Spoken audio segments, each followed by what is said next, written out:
I want you to hit me as hard as you can.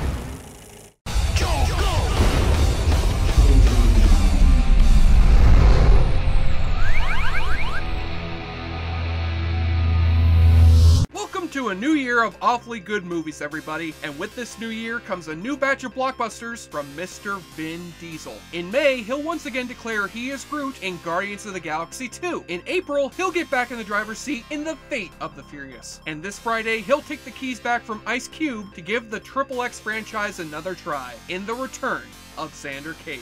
And as he's shown us with Riddick and Fast and the Furious, Vin has had a great amount of success reviving his old franchises. But when it comes to creating his own franchises, well, he hasn't had much luck. As we saw 2 years ago with his failed fantasy action flick, The Last Witch Hunter. See, what some of you may not know about Vin Diesel is that this 220-pound muscular badass is actually an avid Dungeons & Dragons player in his downtime, and got the bright idea to produce and star in a movie based around the Witch Hunter character he plays in the game.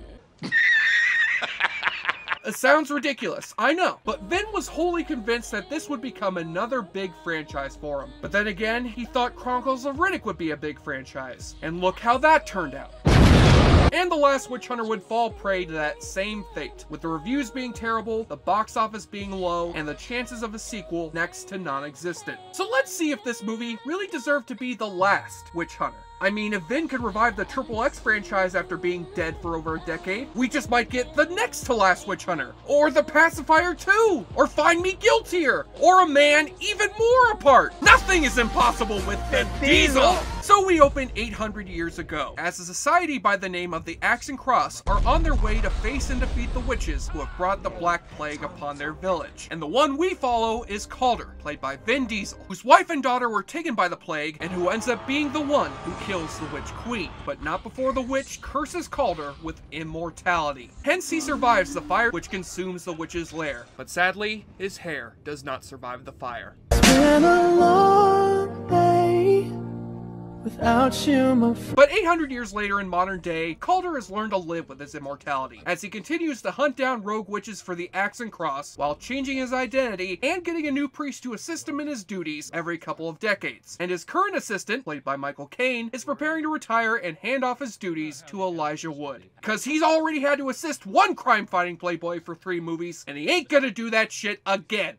But the next day, Calder is informed that Caine has passed away, and Calder and his new assistant go to Caine's apartment and discover that he wasn't actually killed, but rather cursed. And the only way to lift the curse is to find out the identity of the warlock who casts a spell. So to do this, Calder must seek the help of Chloe, a witch played by Rose Leslie, who casts the memory spell on him so he can find out that warlock's identity.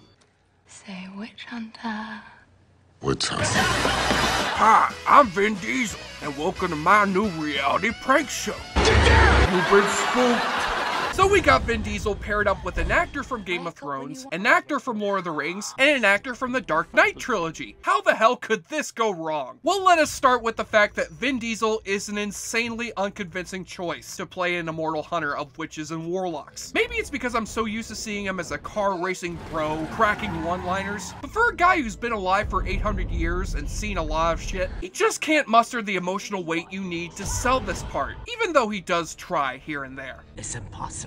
Is it impossible? That wasn't your choice to make! Acting! Brilliant! Thank you! Thank you! Thank you!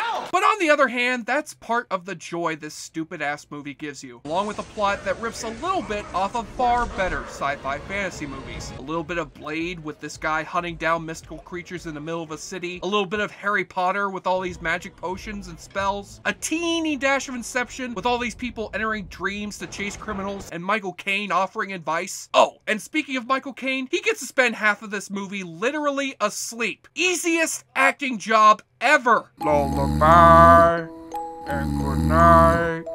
Go to sleep, my cocaine. As for Vin's other co-stars, Elijah Wood doesn't get diddly shit to do in this movie. But Rose Leslie adds a lot of life to her performance, and certainly makes up for Vin Diesel's monotone stoic attitude through the whole movie. And though most of the special effects looked a little underdone, some of them look kind of cool. Holy shit, the black guy in this movie ended up being the witch in disguise all along? Boy, she is the Rachel Dolezal of the witchcraft community. And in the hands of a better screenplay and lead actor, the idea of a modern-day detective story in the world of witchcraft would have been a really terrific idea. But in the hands of Vin Diesel, the shit just doesn't fit. But the final product is still an immensely enjoyable B-movie, which moves at a fast pace, has plenty of stuff to poke fun at, and gives you enough dumb fun entertainment to make it worth checking out. As for Vin Diesel, well, he used to be a breakdancer dude, and the Breakin' franchise could go for a good reboot. Just throwing it out there. Double, double, toil and trouble, a bottle of vodka or beer that bubbles. That's the kind of witch's brew you need to conjure up for the awfully good drinking game. Take a shot or drink every time Vin Diesel blows on a window to detect the presence of witchcraft. Be glad you didn't get them wet. These are ancient runes. Oh sure, she gets to bring ancient runes onto an airplane, yet I get my pocket knife confiscated by airport security? Oh yeah, that's totally fair. Vin Diesel uses his healing powers. Oh well, now that Vin has broken his hand, how else is he gonna play with his hand shark? The witch unleashes another plague of insects. Try doing that with an iPad. Oh good, so our villain shares the same power as Beeswax from that old N64 game Vigilante 8. One of the villains breaks out some pocket sand. Pocket sand. And take a double shot when you hear two-time Oscar winner Michael Caine use the term witch prison. We took all the most powerful witches that ever walked the earth and put them in one place. The witch prison. As well as when Vin Diesel destroys a spider just by barreling through it. Oh, that is totally badass, but why the hell isn't Elijah Wood helping his boss defeat that spider?